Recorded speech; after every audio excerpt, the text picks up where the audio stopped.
మన ప్రభు అయిన యేసుక్రీస్తు నామములో మీ అందరికీ శుభాలు వందనాలు తెలియచేస్తా ఉన్నాను.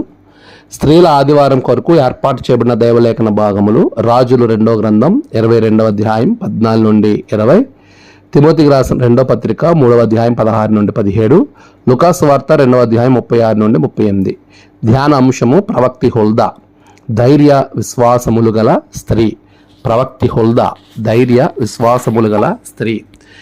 ఆంధ్ర ఎవెంజలికల్ లూథరన్ సంఘము వచ్చే ఆదివారం అనగా ఏప్రిల్ 27వ తారీఖున స్త్రీల ఆదివారంగా ప్రకటించింది.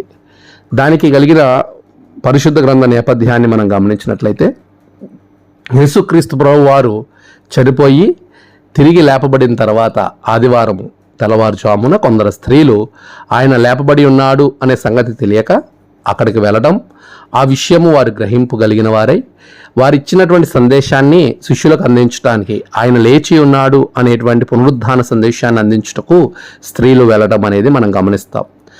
ఆ నేపథ్యాన్ని, ఆ పరిశుద్ధ గ్రంథ భాగాన్ని మనము కేంద్రంగా చేసుకుంటూ ప్రతి సంఘములో కూడా ఆంధ్ర ఎవెంజలికల్ లూథరన్ సంఘములో యేసు ప్రభువారి పునరుద్ధాన సందేశాన్ని మొట్టమొదట స్త్రీలు అందించారు గనకన అదే విషయంతో ఆ ఈస్టర్ తర్వాత ఆదివారము స్త్రీల ఆదివారము జరుపుకోవడం అనేది మన సంఘాలలో ఖచ్చితంగా జరిగే ఒక గొప్ప సంగతి. ప్రియులారా, మీ అందరినీ ప్రేమపూర్వకంగా మీ అందరికీ కూడా ఈ స్త్రీల ఆదివారము శుభాకాంక్షలు స్త్రీలందరికీ తెలియజేస్తూ ఉన్నాను.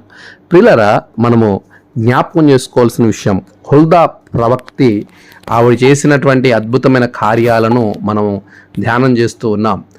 ఆమె ఏ విధముగా కార్యాలు చేసింది, ధైర్యము విశ్వాసము మాత్రమే కాదు, ఆమె దేవుని ఎడల కలిగి ఉన్నటువంటి అచంచలమైనటువంటి విశ్వాసాన్ని మనము ధ్యానం చేసే ప్రయత్నం చేద్దాం. ఈ పాఠ్యభాగాలను మనం గమనించడానికి ముందు హుల్దా అనే మాటకు అర్థాన్ని కనుక మనం గమనిస్తే, టు అబైడ్ అంటే కట్టుబడి ఉండాలి, కట్టుబడి ఉండుట. హుల్దా ఏదైతే ఆమె ప్రభు సన్నిధిలో ప్రమాణం చేసిందో, ఏదైతే చేయాలి అని ఆమె నిర్ణయం తీసుకుందో దానికి కట్టుబడి ఉన్నది అనే విషయాన్ని మనము చాలా స్పష్టంగా జ్ఞాపకం చేసుకోవచ్చు. రాజులు 2వ గ్రంథం 22వ అధ్యాయము 14వ వచనం 20 వచనాలు కాదు, ధర్మవృత్తాంతాలు 2వ గ్రంథం 34వ అధ్యాయం 20 నుండి 24 వచనాల్లో, అయితే ఆ 34 అధ్యాయంలో ఉన్న భాగాల్లో కూడా హుల్దాను గురించి వ్రాయబడ్డం అనేది మనం చూస్తాం. హుల్దా ఎప్పుడు కూడా తను ఏదైతే ఆమె కలిగి ఉందో, దేని కొరకైతే ఆమె నియమింపబడిందో దానికి కట్టుబడి ఉన్నటువంటి పేరుకు తగిన జీవితాన్ని జీవించిన గొప్ప ప్రవక్తినిగా మనం ఆమెను చూడొచ్చు. కట్టుబడి ఉండడం. ఆమెను గురించి పరిశుద్ధ గ్రంథంలో ఒక మాట రాయబడింది, ఆమె ప్రవక్తిని. ఆమె ఒక ఆయనకు భార్యగా అక్కడ అభివర్ణిస్తూ ప్రవక్తిని అని చెప్పడం జరిగింది. ఆమె ఏ పాత్రలు అయితే కలిగి ఉందో, ధర్మవృత్తాంతాలు 2వ గ్రంథము 14వ అధ్యాయం 22వ వచనాన్ని మనం చదువుతున్నప్పుడు, ఆమె ఒక ప్రవక్తినిగా ఆమె కలిగి ఉన్న బాధ్యతను ఖచ్చితంగా నెరవేర్చినటువంటి గొప్ప వీరవనితగా మనం ఆమెను గమనించవచ్చు. రాయబడింది, భార్య అయిన అంటే షల్లూము యొక్క భార్య అయిన హుల్దా అను ప్రవక్తి యొద్దకు పోయిరి. ఈ ప్రవక్తి దేవుడు ఇచ్చిన పనిని, ఆ బాధ్యతను, ఏ పని కొరకైతే ఇవ్వబడిందో ఆ పనిని సక్రమంగా నెరవేర్చినటువంటి ప్రవక్తిని. అలాంటి ప్రవక్తిని మనము ధ్యానం చేయడం దేవుడు మనకిచ్చిన గొప్ప భాగ్యంగా నేను ఎంచుతూ ఉన్నాను. ఎందుకనంటే మనకి ఇవ్వబడిన పనికి మనం ఆ బాధ్యతకు చాలా పర్యాయంలో కట్టుబడి ఉండలేకపోతూ ఉంటాం. నీకు ఇచ్చినటువంటి పనిలో నీవు నమ్మకంగా ఉండాలని వాక్యం కూడా చెప్తా ఉంది.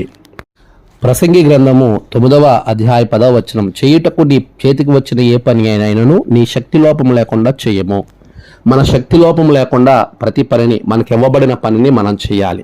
మనుషులను సంతోషపెట్టవాలని గాక దేవుణ్ణి సంతోషపెట్టాలని, సమస్తము ఏమి చేసినను మనం దేవుని కొరకే చేయాలి అని వాక్యంలో పరిశుద్ధులైన పౌలు చాలా సందర్భాల్లో ఆయన జ్ఞాపకం చేయడం కూడా మనం చూస్తూ ఉన్నాము. కొలస్సీలు రాసినటువంటి పత్రిక 3వ అధ్యాయము మనం గమనించినట్లయితే అక్కడ ప్రభు చెప్తున్నటువంటి మాటలను మనము చాలా స్పష్టంగా చూడొచ్చు. 3వ అధ్యాయము 23వ వచనం, మీరేమి చేసినను అది మనుష్యుల నిమిత్తం కాక ప్రభు నిమిత్తము మనస్ఫూర్తిగా చేయుడి. చూసారా, మనము ప్రభు నిమిత్తము మనస్ఫూర్తిగా పనులు చేసేవారిగా ఉండాలి. ప్రవక్తిని అని అనిపించుకుంది. ఆమెకి ఇవ్వబడినటువంటి పని ప్రవక్తినిగా ఆమె చేయాల్సిన పనిని ఆ పేరుకు తగినట్లుగా హుల్దా అనేటువంటి పేరుకు తగ్గట్టుగా, అనగా టు అబాయిడ్, కట్టుబడి ఉండడం, కట్టుబడి ఉంది. ఆ పనిని ఖచ్చితంగా నెరవేర్చింది. ఎందుకనంటే కాపరులు దేవుడిచ్చిన పనిని ఖచ్చితమైనటువంటి పనిగా చేయాలి. అలా చేయకపోవడం వలన కూడా దేవుని యొక్క శిక్ష వస్తుంది. ప్రవక్తిని అనగా దేవుని పనిని దేవుని పనిగా చెప్పడం మాత్రమే. ఆ పనిని ఖచ్చితంగా ఏ మాట అయితే అక్కడ వ్రాయబడిందో, ఏ మాటనైతే రాజు చదివి బట్టలు చింపుకున్నాడో అది గమనించి దాన్ని ఖచ్చితంగా ఆమె ఖచ్చితంగా చేసింది. దానిలో మాటలు మార్పులు చేర్పులు చేసి చెప్పలేదు. ప్రియులారా, దేవుని యొక్క వాక్యంగా మనం ప్రకటించే వారంగా ఉండాలి అని వాక్యం సెలవిస్తుంది. ఆమె ప్రవక్తినిగా దేవుని వాక్యంగా చెప్పింది తప్ప ఆమెకి నచ్చినట్లుగా ఆమె ఏమీ అక్కడ మ్యానిపులేట్ చేసినట్టుగా కానీ మార్చినట్టుగా కానీ లేదు. కట్టుబడి ఉంది ఆమెకున్న గొప్ప లక్షణం. రెండవది, మనం హుల్దా విషయంలో మనం చూస్తే ఆమె ఘనమైనటువంటి పరిచర్య ఆమె చేసింది. ఘనురాలు ఎందుకనంటే రాజులు 2వ గ్రంథము 22వ అధ్యాయం 14వ వచనాన్ని మనం చదువుతున్నప్పుడు, రాజులు 22వ అధ్యాయము 14వ వచనాన్ని మనం చూస్తే, యాజకుడైన హిల్కియాయు అహీకామును అక్బోరు షాపానును ఆషాయియు ప్రవక్తియగు హుల్దాయుకు వద్దకు వచ్చిరి. అక్కడ యాజకుడున్నాడు, శాస్త్రున్నారు, వీళ్ళందరూ ఉన్నప్పటికీ వారందరినీ రాజు పిలిపించి నువ్వు ఎవరి దగ్గరైనా విచారించు అని చెప్తారు. విచారించు అని అంటే వెంటనే వీరందరూ కూడా ఆ విచారణ చేసేటువంటి గొప్పవారు, ఘనువైనటువంటి వారు ఎవరున్నారు అని చూస్తున్నప్పుడు ప్రవక్తిని అయినటువంటి హుల్దా దగ్గరికి రావడం జరిగింది. అంటే వారందరికంటే, అక్కడున్న యాజకుడు, శాస్త్రి, వీళ్ళందరికంటే ఆమె ఘనురాలుగా ఎంచబడింది. ఆమె కేపబిలిటీ చాలా గొప్పగా ఉన్నది అని మనకు అక్కడ అర్థమవుతుంది.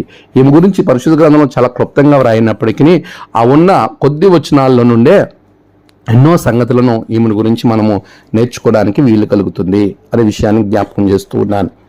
దినవృత్తాంతాలు 2వ గ్రంథం 34:21లో కానీ, దినవృత్తాంతాలు 2వ గ్రంథము 34:22, 14 వచనాలలో కానీ మనం గమనించినట్లయితే ఈ విషయాలు మనకి తారసపడతాయి. మూడవది, దినవృత్తాంతాలు 2వ గ్రంథం 34వ అధ్యాయం 22వ వచనం మనం గమనిస్తే, దేవుని వాక్యాన్ని విచారించడానికి రాజు పంపించగా వీరు హుల్దా దగ్గరికి వచ్చారు. అంటే దేవుని వాక్యాన్ని విచారణ చేయగలిగే సమర్థురాలు, నైపుణ్యత కలిగినటువంటి స్త్రీ అనే విషయాన్ని మనం ఇక్కడ జ్ఞాపకం చేసుకోవాలి.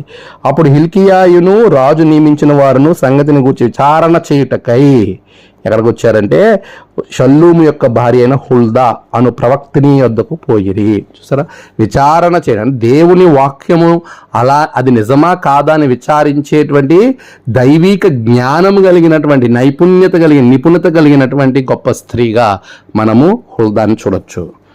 అంటే సామెతల గ్రంథము 22వ అధ్యాయము 29వ వచనం అంటాడు, తన పనిలో నిపుణత కలిగిన వాడిని చూచితవా, వాడు అల్పులు ఎదుట కాదు కానీ రాజులు ఎదుట నిలబడి. అలాగా రాజు ఎదుట హుల్దా నిలబడగలిగింది. కారణం తన పనిలో నిపుణత, క్వాలిటీ ఆఫ్ వర్క్.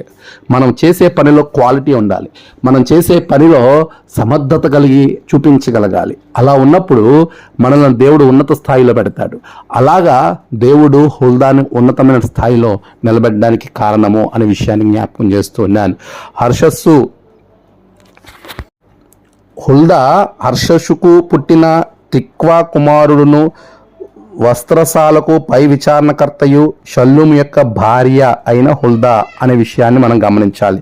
వీరు యెరూషలేముకు 2వ భాగంలో కాపురం ఉన్నారు. ఈ హర్షషు అనబడినటువంటి వాడు మెగ్నిఫిసెంట్ అంటే స్ప్లెండర్ అనే అర్థం కలిగినటువంటి వాడు. తిక్వా అనేవాడు నిరీక్షణ అనే అర్థం కలిగిన వాడు. షల్లూము అంటే ప్రతిదండన. షల్లూములు దాదాపుగా 14 మంది ఉన్నారు. ఈ వంశంలో వీరికి సంబంధించిన కుటుంబంలో వారికి భారీగా యెరూషలేము 2వ భాగంలో, అప్పుడు అక్కడ ఉన్నటువంటి బబులోను సామ్రాజ్యం అధికారంలో ఉన్నది. వారితో ఎంతగానో పోరాటం చేసేటువంటి పరిస్థితుల్లో, ఆ సమయంలో అటువంటి పరిస్థితుల్లో యెరూషలేము పట్టణం ఉంది. అప్పుడు వీరు పరిపాలన చేస్తున్నటువంటి రాజుగారి యొద్దకు వచ్చినటువంటి పరిస్థితుల్లో హోషియా కాలంలో ఈ సిచ్యువేషన్స్ అన్నిట్లో కూడా హుల్దా చాలా బలంగా నిలబడింది. అందుకే ఇవ్వబడిన టైటిల్ ధైర్య విశ్వాసములు గల స్త్రీ. ఈమె పేరుకు తగినట్టుగా ప్రవక్తినిగా లేక కట్టుబడి ఉండడం మాత్రమే కాదు, ఈమె ఘనురాలు మాత్రమే కాదు, ఈమె సమర్థురాలు మాత్రమే కాదు, ఈమె ధైర్యవంతురాలు, చాలా ధైర్యవంతురాలు. ఎందుకు ఈ మాట జ్ఞాపకం చేస్తున్నానంటే, రాజు చెప్పిన మాటలకు ఆ పరిశుద్ధ గ్రంథములో చదవబడినటువంటి మాటలు చదివిన వెంటనే రాజు వస్త్రాలు చించుకుంటాడు. ఎప్పుడైతే దేవాలయం శుభ్రం చేసేటప్పుడు దేవాలయం వస్తువులను తీసినప్పుడు ధనముతో పాటు అక్కడ ఉన్నటువంటి గ్రంథపు చుట్టలు, ధర్మశాస్త్ర గ్రంథపు చుట్టలను యాజకుడు తీసుకొచ్చాడో, రాజుకు చదివి వినిపించాడో, రాజు వెంటనే వాటిని విని బట్టలు చింపుకుంటాడు. బట్టలు చింపుకున్నప్పుడు అక్కడ ఉన్నటువంటి వారందరూ కూడా బట్టలు చింపుకున్న తర్వాత రాజు వారికి అందరికీ ఒక పని అప్పగిస్తాడు. ఇదిగో మీరు వెళ్ళి ఇది నిజమా కాదా అని విచారణ చేయండి అని చెప్తే, వారు ప్రవక్తిని అనే హుల్దా దగ్గరకు వచ్చినప్పుడు హుల్దా దాన్ని ఖచ్చితంగా కన్ఫర్మ్ చేస్తుంది. అంటే రాజు చెప్పిన మాటలను రాజుకి ఫేవర్గా చెప్పాలి అని అనుకోలేదు ఆమె చాలా ఖచ్చితంగా చెప్పింది. రాజులు 2వ గ్రంథం 22:15 కానీ, రాజులు 2వ గ్రంథము 22:18 వచనాల్లో మనం చూస్తే రాజుకి ఈ మాటలు, నా యొద్దకు పంపిన వానితో మీరు ఈ మాటలు తెలియజెప్పడి 15వ వచనం చాలా స్పష్టంగా చెప్తున్నాడు. హోషియాకు చెప్పండి అనే మాటలను, రాజు అయినటువంటి హోషియాకు చెప్పండి అనే మాటలను ఆమె ఎంతో ధైర్యంతో చెప్తుంది. చూసారా, ఈరోజు మనము దేవుని మాటలను మనుషులను బట్టి మార్చకూడదు. దేవుని మాటలను నీకు ఫేవర్గా ఉన్నారు లేకపోతే మనకు ఫేవర్గా లేరనో, మనకి నచ్చిన వారికి ఒకలాగా నచ్చని వారికి ఒకలా చెప్పేవి కాదండి దేవుని మాటలు. దేవుని మాటలను దేవుని మాటలుగా చెప్పే ధైర్యవంతులు కావాలనే వాక్యం చెప్తా ఉంది. దానికి చక్కటి ఉదాహరణ అపోస్తుల కార్యాల గ్రంథం 13:46లో పౌలు బర్నబాలు చేశారు. అపోస్తుల కార్యాల 13వ అధ్యాయం అంతా కూడా మనం గమనిస్తున్నప్పుడు వారు ఎంతో ధైర్యముతో సువార్తను ప్రకటించారు. అక్కడ ప్రియులారా మనం గమనించాలి. యోబు గ్రంథం 4:6 అంటాడు, నీ భక్తి నీకు ధైర్యం పుట్టింపదా అంటున్నాడు. మనం చేసే భక్తి మనకు ధైర్యాన్ని ఇస్తుంది. నువ్వు ధైర్యంగా వాక్యం చెప్పలేకపోతున్నావు అంటే నువ్వు భక్తిలో ఫెయిల్ అయ్యావని అర్థం. కానీ హుల్దా ప్రవక్తినిగా మాత్రమే కాదు, ఒక భార్యగా మాత్రమే కాదు, ఆమె ఇవ్వబడినటువంటి బాధ్యతను సమర్థవంతంగా ఆమె నెరవేర్చగలడానికి ధైర్యాన్ని చూపించింది, ధైర్యాన్ని కనబరిచింది. అటువంటి గొప్ప ధైర్యవంతురాలు అపోస్తుల కార్యాల గ్రంథము 9:29లో చూస్తాం. వారు ధైర్యముతో వాక్యాన్ని బోధించారు. మరి మనము అలాంటి ధైర్యముతో దేవుని మాటగా బోధించగలగాలి. దేవుని మాటను బోధించలేకపోతే మనము ఏమాత్రం కూడా ప్రభు సేవకులుగా, ప్రభు బిడ్డలుగా మనం ఉండలేం. ప్రియులారా, ప్రభు బిడ్డలుగా మనం ఉండలేం. ఒక స్త్రీయే అంత ధైర్యం కలిగి వాక్యాన్ని బోధిస్తుంది అని ఆ రోజుల్లో స్త్రీని చూసి చాలామంది గర్వపడేవారు, లేకపోతే భయపడేవారు. ఎందుకంటే స్త్రీకి మాట్లాడే అధికారం లేదు ఆ రోజుల్లోనే కాదు, ఈ రోజుల్లోనే కాదు. స్త్రీ పురుషుడి కన్నా కొద్దిపాటి భేదాన్ని కనబడడం మనం గమనిస్తూనే ఉన్నాం. కానీ ఈరోజు గమనించాలి ప్రియులారా, దేవుని యొక్క బిడ్డలుగా, పాస్టర్ గారిలో, సేవకులో, లేకపోతే దేవుని యొక్క పరిచయం చేసే సంఘ పెద్దలో వీళ్ళే కాదు, ప్రతి విశ్వాసి ధైర్యం కలిగి దేవుని మాటను ప్రకటించగలగాలి. ఆ రోజు మగ్దలేని మరియా, వేరొక మరియా, సలోమి, వారికి ఏ పదం ఉంది? వారికి ఏముందని? వారు ఏమైనా డీకన్ బోర్డు మెంబర్సా? వారు ఏమైనా సంఘ పెద్దలా? స్త్రీల సమాజంలో వాళ్ళకి ఏమైనా బాధ్యతలు ఉన్నాయా? ఏమీ లేదు. సాధారణమైన స్త్రీలే కదా, విశ్వాసులే కదా. వాళ్ళు యేసుని గురించి ధైర్యంతో స్వార్థ ప్రకటించారు, పునరుద్ధాన యేసయ్యను ఇతరులకు తెలియజేశారు. మరి అలాంటి ధైర్యాన్ని సగటు విశ్వాసిగా నీవు సంఘ పెద్దగా స్త్రీల సమాజంలో, లేకపోతే ఒక సంఘంలో విశ్వాసిగా స్త్రీలేమి పురుషులేమి తారతమ్యం లేకుండా ప్రతి ఒక్కరము దేవుని సువార్తను వాక్యంగా చెప్పలేమా? వివరించలేమా? అలా వివరించగలగాలి. అలాంటి విశ్వాసులు కావాలి. ఎందుకనంటే ప్రియులారా, ప్రభు రాకడ అతి సమీపంగా ఉంది. దేవుని రాకడలో లెక్క చెప్పాలి. వాక్యాన్ని మనం మార్చితే, వాక్యానికి అనుగుణంగా మార్చిన వాక్యాన్ని బోధిస్తే, రేపొద్దున్న వాక్యము బోధించేవారు ప్రతి ఒక్కరూ లెక్కప్ప చెప్పాలి. అది స్త్రీలే కానీ, పురుషులే కానీ, విశ్వాసులే కానీ, ఎవరే కానీ వాక్యంగా చెప్పడం మనం నేర్చుకుందాం. ధైర్యంతో బోధించడం నేర్చుకుందాం. చివరిగా 5వదిగా హుల్దా ఆమె కలిగి ఉన్నటువంటి ధైర్యంతో పాటు విశ్వాసాన్ని కూడా కనబరిచింది. దినవృత్తాంతాలు 2వ గ్రంథం 34, 21, 22, 23 వచనాలు మనం గమనిస్తూ ఉన్నప్పుడు ఆమె అక్కడ చెప్తున్నారు లేఖనాలు ఏవైతే చెప్పినాయో వాటన్నిటిని తిరిగి చెప్పింది. అంటే అర్థం ఏంటంటే దేవుని లేఖనాలను నమ్మింది ఆమె, దేవుని మాటను నమ్మింది, దేవుని మాట మీద విశ్వాసం ఉంచి ఇవి ఖచ్చితంగా జరుగుతాయి ఎందుకంటే ఇది సర్వశక్తి దేవుడిచ్చిన మాటలు అని విశ్వాసాన్ని కనబరిచి ఆ మాటలు తిరిగి వారికి చెప్పి దాని వలనొచ్చే పర్యవసానం నుంచి తప్పించుకోవడానికి ఒక వెసులుబాటును కూడా కనబరచింది. మీరు కనుక మీరు మార్పు చెందితే ఖచ్చితంగా దేవుడు మీ మీదకి రాబోతున్నటువంటి దాన్ని తీసివేసి మీకు నెమ్మదిని అనుగ్రహిస్తాడు, నెమ్మదినిస్తాడు. అదే మాటను 27వ వచనంలో దినవృత్తాంతాలు 2వ గ్రంథం 34వ అధ్యాయము 27వ వచనంలో నీ మనస్సు మెత్తనిదై ఈ స్థలము మీదను దాని కాపురస్తుల మీదను దేవుడు పలికిన మాటలను విరినప్పుడు నా సన్నిధిని నీవు తగ్గించుకొని నీ వస్త్రములు చింపుకొని నా సన్నిధిని కన్నీరు విడిచితివి గనక నీ మనవిని నేను ఆలకించి తిని. చూసారా, నీవు నీ పితరుల యొద్ద నిన్ను చేర్చుదును. అంటే ప్రభు చెప్తున్న మాటలు చూడండి, నీవు ఆయన వైపుకు తిరిగినప్పుడు, నీవు తగ్గింపు మనసు కలిగి ఉన్నప్పుడు ఆయన నీకు చేయాలనుకుంటున్నటువంటి కీడు చేయకుండా తన మనసును మార్చుకుంటాడు. అది విశ్వాసముతో ఆమె ప్రకటించింది. దేవుని వాక్యాన్ని చదివి ఆ వాక్యము దేవుని మాట గనక ఆయన మాట ఖచ్చితంగా జరుగుతుంది అని గమనించింది. అంత విశ్వాసముతో ఆమె నమ్మి తిరిగి వారికి చెబుతూ దాని నుండి తప్పింపబడే మార్గాన్ని కూడా చూపిస్తుంది. ఎప్పుడు కూడా విశ్వాసములో ఒక మనిషిని శపించేది ఉండదు, విశ్వాసము ఒక మనిషిని నాశనం చేసేది ఉండదు. అది గుర్తుపెట్టుకోండి. విశ్వాసులుగా మనము ఎదుటివాడిని శాపనార్థాలు పెట్టడం, ఎదుటివాడు నశించిపోవాలని కోరుకోవడం అనేది ఏమాత్రం కూడా తగదు. స్త్రీలాదివారం కనుక స్త్రీలైన వారు ఎదుటివాడిని మేలు కొరకు ప్రార్థించే విశ్వాస వనితలుగా ఉండాలి. అలాంటి విశ్వాసాన్ని కనబరచాలి. విశ్వాసం ఎప్పుడు కూడా నిరీక్షింపబడు వాటి యొక్క నిజస్వరూపమై ఉన్నది. అంటే నువ్వు దేని కొరకైతే నిరీక్షిస్తున్నావో అది నిజస్వరూపంలో నీ ముందు కనబడుతూ దాని యొద్దకు నడిపించగలిగే ఒక గొప్ప ఫలము. విశ్వాసము తగిన ఫలం ఏంటంటే అది క్రియారూపకమైనది, క్షమాగుణము కలిగినది. ఆమె చూపించే విశ్వాసము ద్వారా అనేకులు దేవుని యొద్దకు వస్తారు. అది విశ్వాసం యొక్క రూపం. అలాంటి రూపాన్ని హుల్దా కలిగి ఉంది. మరి మనము కలిగి ఉండాలి, విశ్వాసంతో ముందుకు వెళ్ళాలి.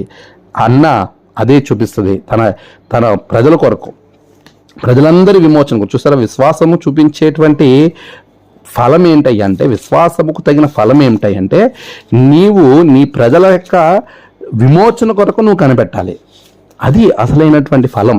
ఇక్కడ అన్నా చేసింది అదే. లూకాసు వార్త 2వ అధ్యాయం 36 నుండి 38 వచనాలు మనం చూస్తూ ఉన్నప్పుడు అన్నా అనేటువంటి ప్రవక్తిని ఇక్కడ కూడా మనకు కనబడుతుంది. ఆమె చేసినటువంటి గొప్ప కార్యం చూడండి. యెరూషలేములో విమోచన కొరకు కనిపెట్టుచున్న వారందరితో ఆయనను గురించి మాట్లాడింది. ఆయన గురించి విమోచన కొరకు కనిపెట్టే వారందరి పక్షాన మాట్లాడింది. విశ్వాసంతో, నిరీక్షణతో ఆమె చేసినటువంటి కార్యాన్ని చూడండి, అన్నా అనేటువంటి ప్రవక్తని. తిమోతి పత్రికలో పౌలు అంటాడు చాలా స్పష్టంగా, 2వ తిమోతికి రాసిన 2వ పత్రిక 3వ అధ్యాయం 16 నుండి 18 వచనాల్లో ఒక సేవకుడైన వాడు ఎలా ఉండాలి అనే విషయాలను మాట్లాడుతూ దైవసనుడు సన్నద్ధుడై ప్రతి సత్కార్యమునకు పూర్ణముగా సిద్ధపడి ఉండినట్లు దైవావేశం కలిగిన ప్రతి లేఖనమును ఉపదేశించుటకు, ఖండించుటకు, తప్పుదిద్దుటకు, నీతి యందు శిక్ష చేయుటకును ప్రయోజనకరమైనది. చూసారా, ఉపదేశించాలి, ఖండించాలి, తప్పుదిద్దాలి. అదే చేసింది హుల్దా. ధైర్యం కలిగి, విశ్వాసం కలిగి ఆమె చేసిన కార్యము సమర్థవంతమైనటువంటి, పేరుకు తగినట్టుగా ఆమె నియమింపబడినటువంటి దాన్ని, ఖచ్చితమైనటువంటి కార్యాన్ని ఆమె చేస్తూ కట్టుబడి ఉండి ఆమె ఘనమైనటువంటి పరిచర్య చేసింది. కాబట్టి ఆమె పేరు చిరస్మరణీయంగా పరిశుద్ధ గ్రంథంలో లిఖితమైంది. నీ పేరు కూడా జీవగ్రంథంలో లిఖితమై ప్రభు రాజ్యములో ఒక గొప్ప స్త్రీగా ఉండాలంటే ఆయన పరిచర్యను, భారాన్ని కలిగి ముందుకు క్రీస్తు పునరుద్ధాన సందేశాన్ని అందించు. ప్రభు తిరిగి రాబోతున్నాడు. ఆయన ద్వారా గొప్ప బహుమతులు దేవుని మీకు, మీ కుటుంబాలకి, మీ సంఘాలకు అనుగ్రహించి నడిపించును కాక. ఆమేన్. ప్రార్థన. సర్వశక్తిమంతుడా గొప్ప దేవ, నీకు వందనాలు. నీ బిడ్డలను దీవించండి. స్త్రీలైన వారు క్రీస్తు పునరుద్ధాన సువార్తను ఆనాడు ప్రకటించారు, ఈనాటికి ప్రకటిస్తూనే ఉన్నారు. మరలా ఆదివారం ప్రకటించబోతూ ఉండగా ఒక సంఘంలోనే కాదు, సమాజంలో కూడా హుందావలే వారు హుందాగా ఉండినట్లుగా వారిని ఆశీర్వదించండి, దీవించండి. ప్రతి విశ్వాసిని బలపరచమని యేసు నామమున ప్రార్థించి వేడుకొంచున్నాం తండ్రి. ఆమేన్. తండ్రి, కుమార, పరిశుద్ధాత్మ త్రియేక దేవుని దీవెన మీకు తోడుగా ఉండి నడిపించును గాక. ఆమేన్.